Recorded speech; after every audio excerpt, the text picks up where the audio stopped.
November 30th, 1942. 2:14 a.m. Iron Bottom Sound, Guadalcanal. The order crackling through PT-109's intercom is suicide. Cut the engines. Go silent. Drift. Machinist's mate. Second class. Robert Bobby. Chen's hand freezes on the throttle. 22 years old, 9 months maintaining PT boats. Zero ideas how to survive the next 10 minutes. 800 yards away, a Japanese destroyer races through pitch-black water at 30 knots.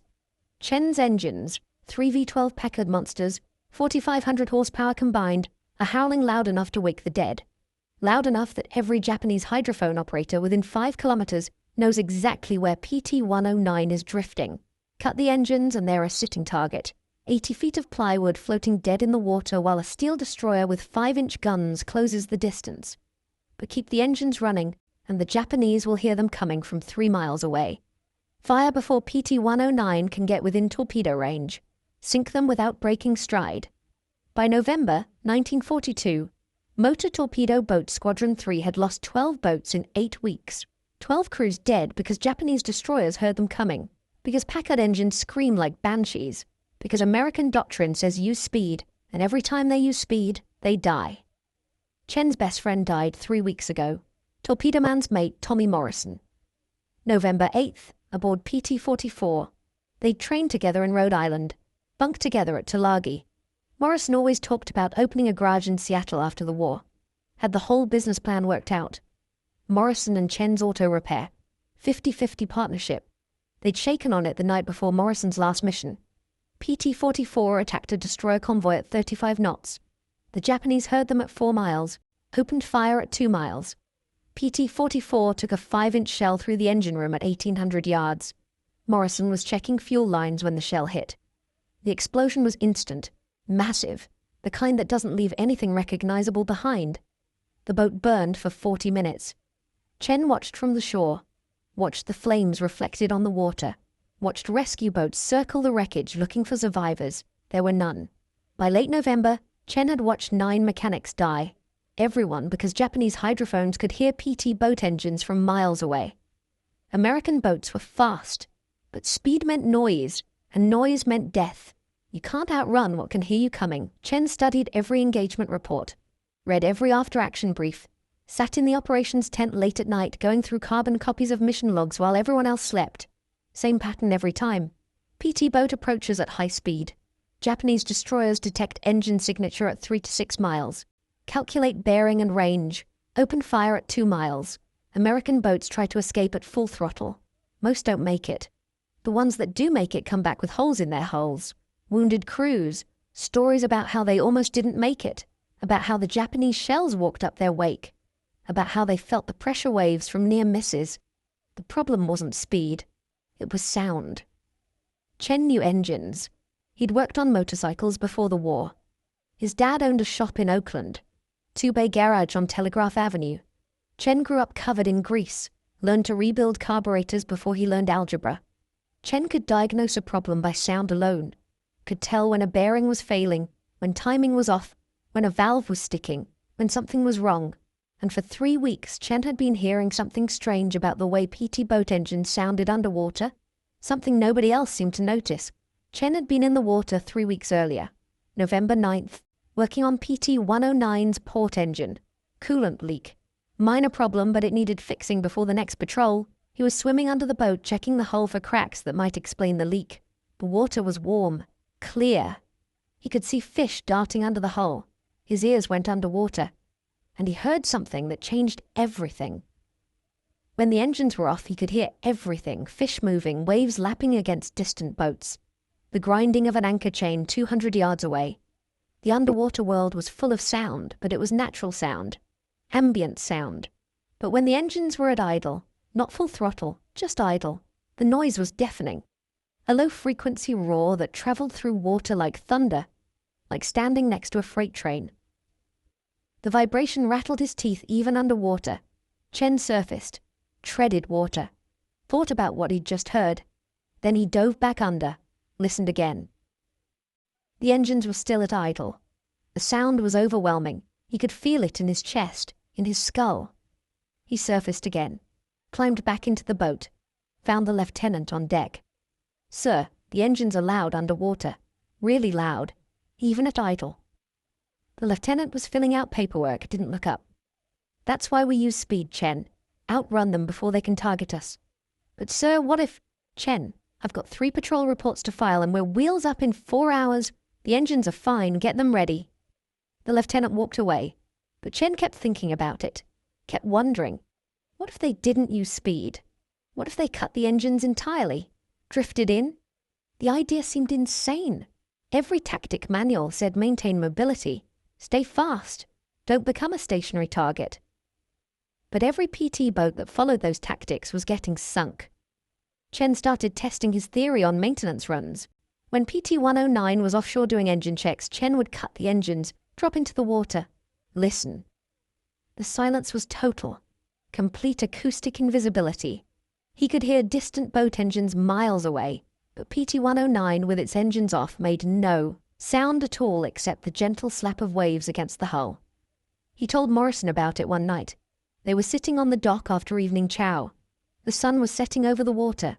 Morrison was smoking a cigarette. Chen explained the whole thing, the underwater noise, the silence when engines were off, the pattern in the combat reports. Morrison listened, took a long drag on his cigarette. "You think we should just turn off the engines and float toward Japanese destroyers?" Chen said. "I think we should try it before more guys die." Morrison flicked ash into the water, watched it float away. "Chen, that's the craziest thing I've ever heard. Command would court-martial both of us just for suggesting it." "I know, but you might be right." Morrison looked at Chen. "If I die before you get a chance to test this, promise me you'll try it anyway. Don't let them tell you it's too crazy." Chen promised. Morrison died 2 days later on PT-44. Died because the Japanese heard his boat coming from 4 miles away. After Morrison died, Chen stopped talking about his theory. Figured nobody would listen. Figured command would court-martial him for suggesting they abandon the speed doctrine. But tonight, on November 30th, the lieutenant had given the order anyway. Cut the engines, go silent, drift. Chen didn't know why the lieutenant had decided to try it. Maybe he'd lost too many crews. Maybe he was desperate. Maybe he'd been thinking about Chen's comment from 3 weeks ago. Didn't matter. They were about to find out if Chen's insane theory would save them or get them killed. If you want to know what happened when Chen finally tested his insane theory against a Japanese destroyer, hit that like button right now. Subscribe because what happens next is absolutely wild. These forgotten stories need people like you to keep them alive. Back to Chen. The order comes through again. "Chen, cut the engines.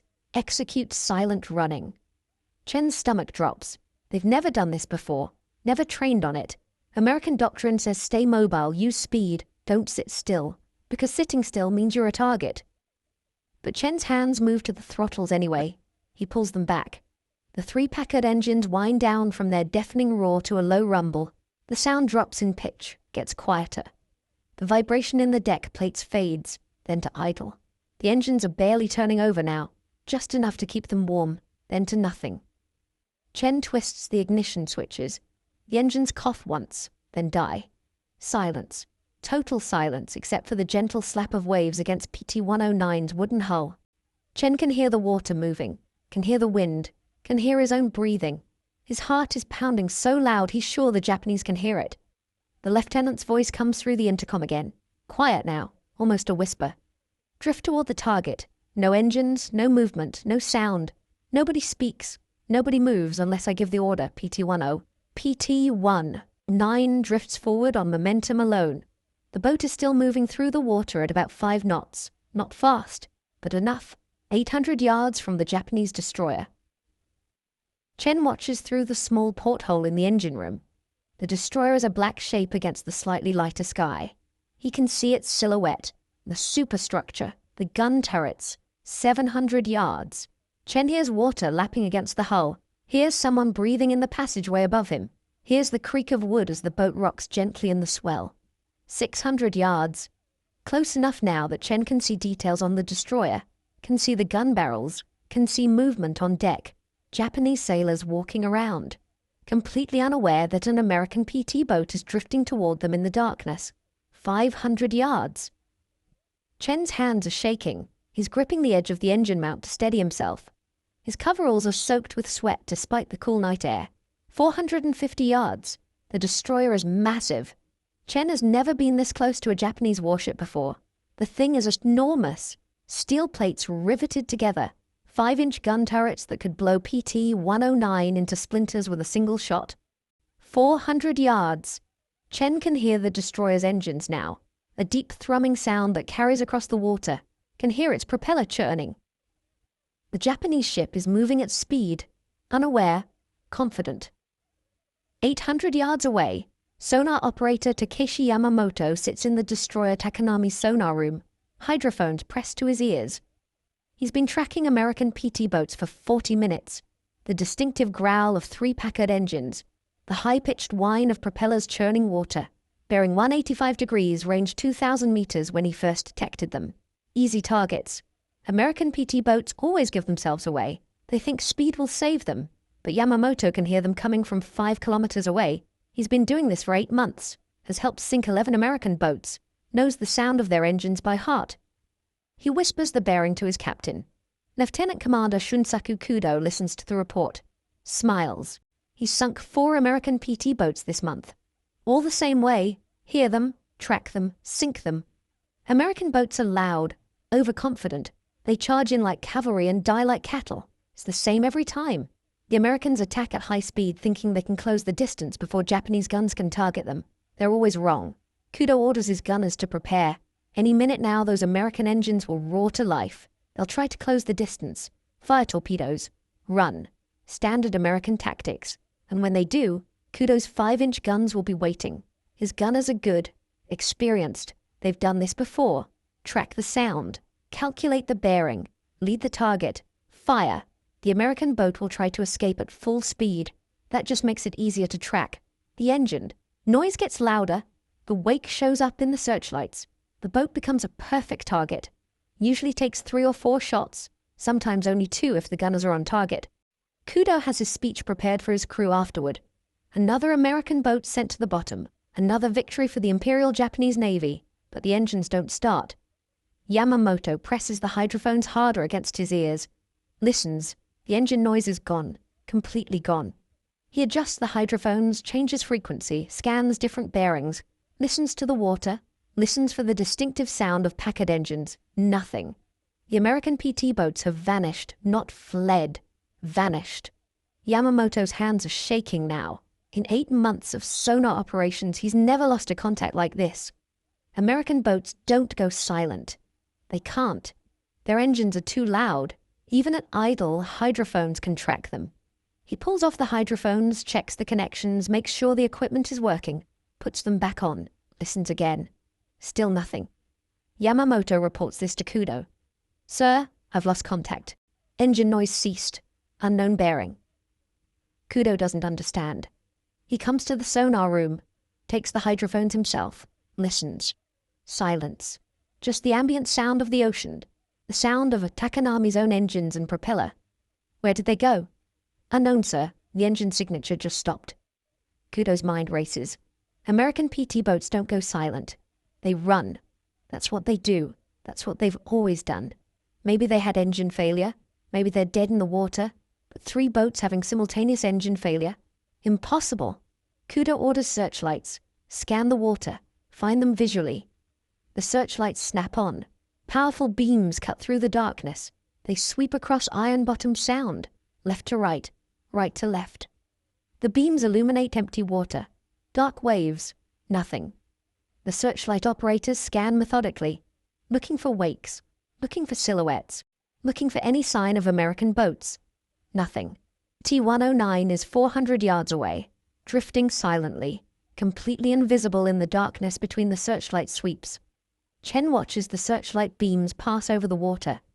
One beam sweeps past PT-109's bow, misses them by 50 yards. The light illuminates the waves, keeps moving. Chen holds his breath. The entire crew is frozen. Nobody moves. Nobody breathes. The searchlight sweeps back, passes 70 yards to port, keeps moving.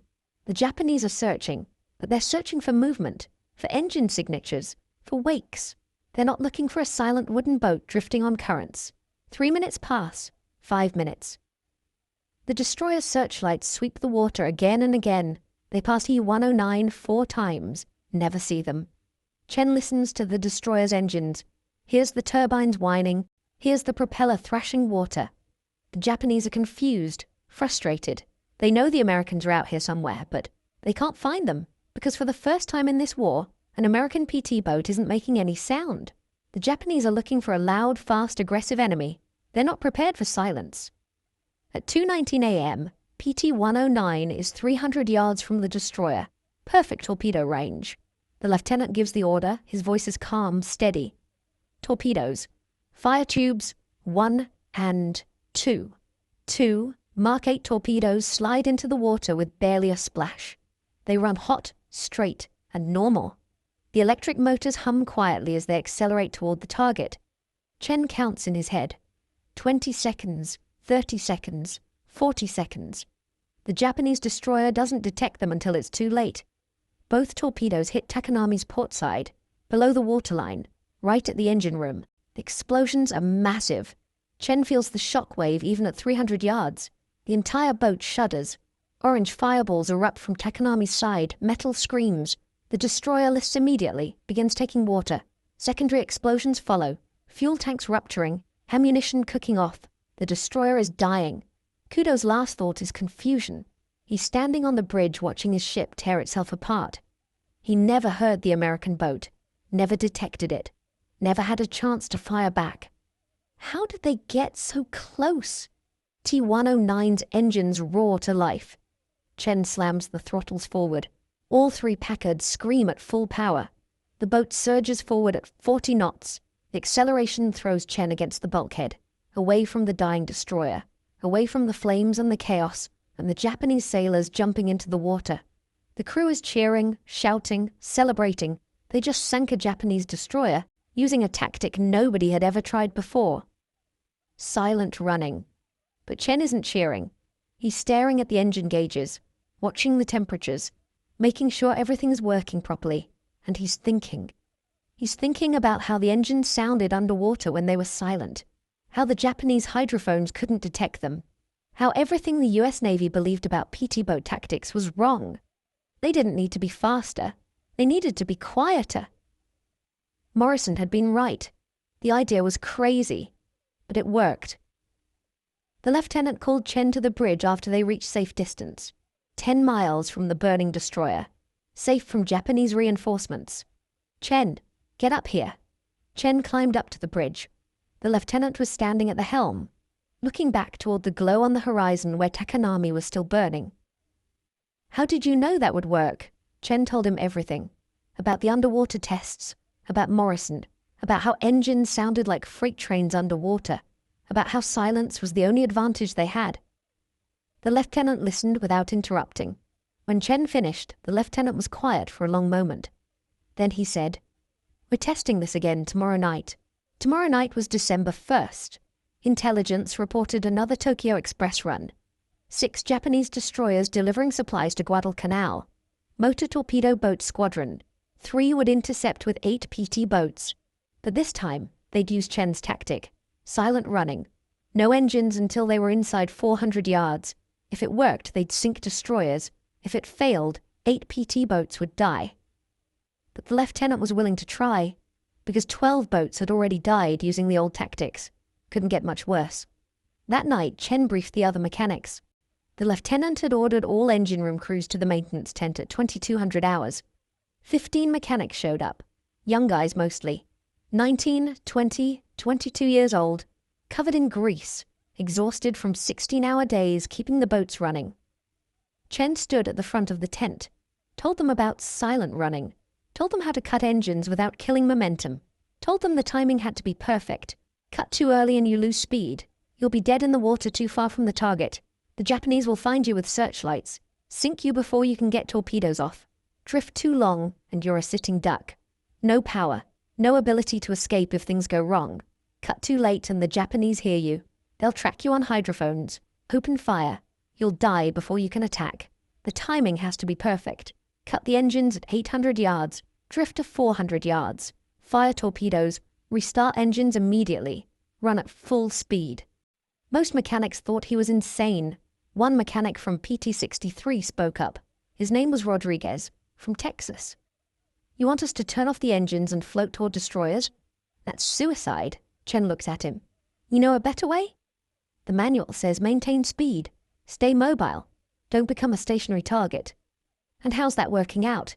We've lost 12 boats in 8 weeks following the manual. Morrison's dead following the manual. How many more guys you want to watch burn?" The tent went quiet. Rodriguez looked down. Everyone did. They'd all lost friends. All watched PT boats sink because Japanese destroyers heard them coming. All sat in this same tent for memorial services. All helped pack up dead crewmen's belongings to ship home. Rodriguez said, "If we do this wrong, we're dead," Chen said. "If we keep doing what we've been doing, we're dead anyway." Another mechanic spoke up. Young kid from California. "What if the engines don't restart? What if we cut them and then can't get them going again?" Chen said. "Then we're dead. But we're dead anyway if we keep announcing ourselves from 3 miles away. At least this way we have a chance." A third mechanic asked, "Did this really work? Tonight?" Chen said, "T-109 just sank a destroyer at 300 yards. The Japanese never heard us, never detected us, never fired a shot. We all came home." The mechanics looked at each other, thinking, calculating odds. Finally, Rodriguez said, "Show me exactly how to do it. The timing, the procedure, everything." Chen showed them, drew diagrams on a chalkboard, explained the throttle positions, the shutdown sequence, the restart procedure. By midnight, all 15 mechanics understood the protocol. If Chen's crazy idea gave them a chance, they'd try it. December 1st, 1942, 1:47 a.m. 8 PT boats drifted silently in Iron Bottom Sound. Engines off, crews silent. Chen was aboard PT-109 again. Same position, same engines, but this time 7 other boats were doing the same thing. 6 Japanese destroyers passed within 600 yards, completely unaware. The destroyer formation was heading southeast, probably running supplies to Guadalcanal, standard Tokyo Express operation. The PT boats had positioned themselves along the expected route, waited in the darkness, engines cold. The Japanese destroyers came through right on schedule, moving at high speed, confident. They'd made this run dozens of times, never been successfully attacked by PT boats. At 1:52 a.m., all 8 PT boats fired torpedoes simultaneously. Range 400 yards, 16 torpedoes in the water, running hot and straight towards 6 destroyers that had no idea anything was wrong.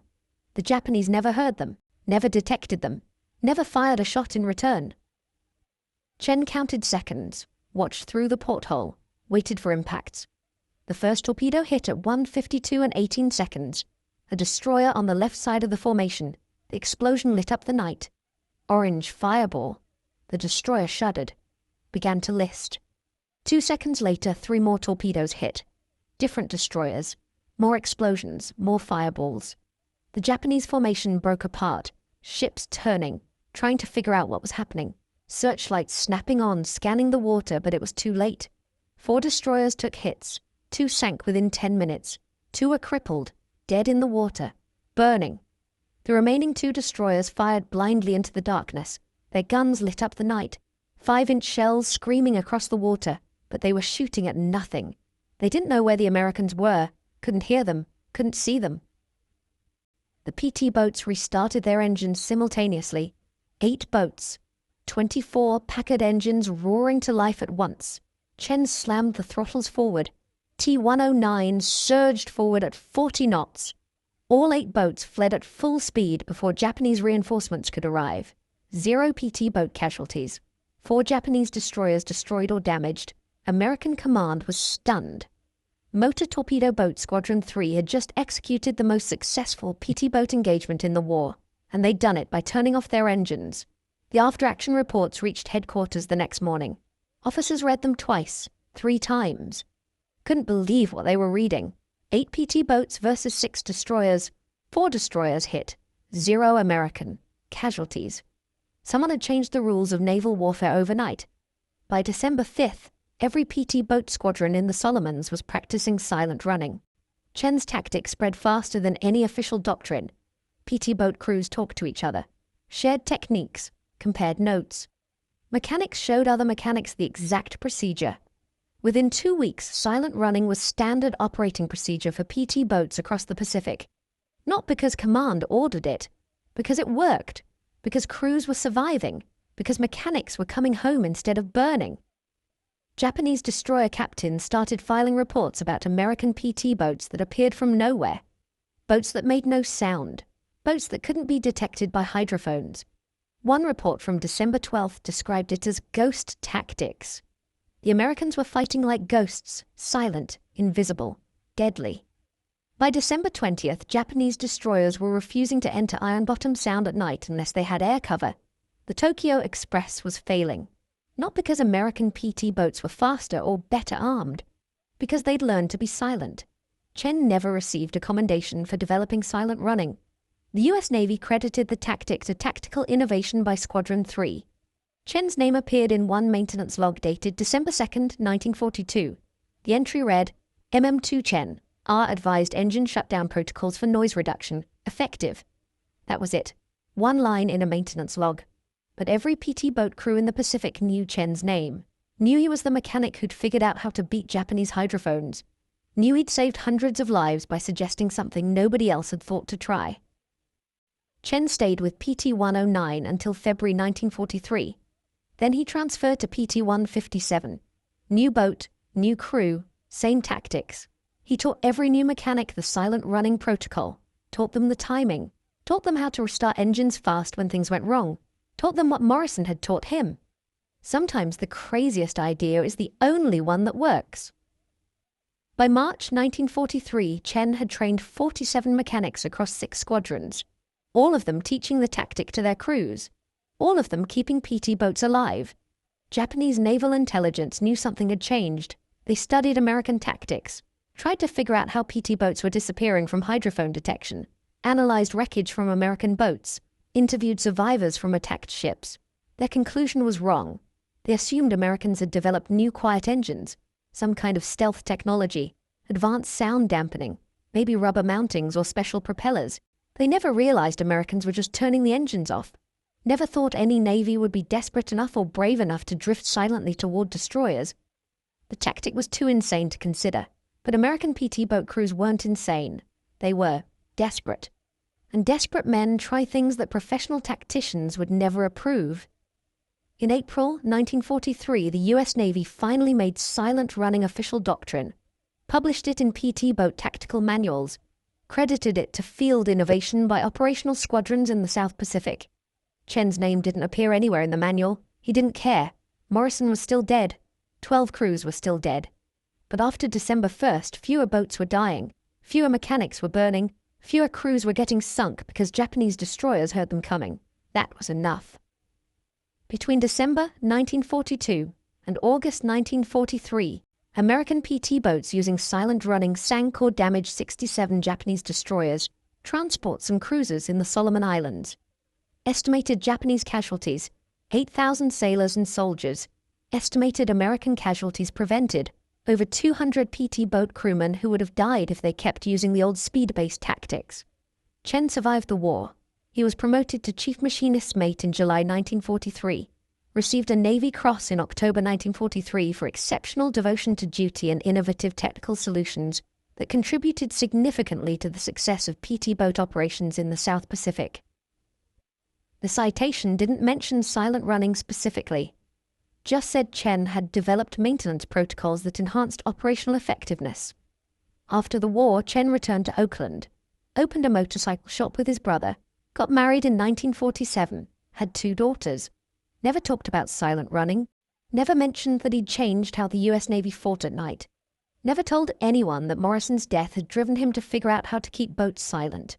His daughters didn't learn about his contribution until 1989, when a naval historian researching PT boat tactics tracked Chen down. The historian asked about silent running, asked if Chen had really been the first person to suggest cutting the engines. Chen said, "I just noticed we were loud. Seemed stupid to announce ourselves to every Japanese ship within 5 miles. Somebody had to try turning the engines off."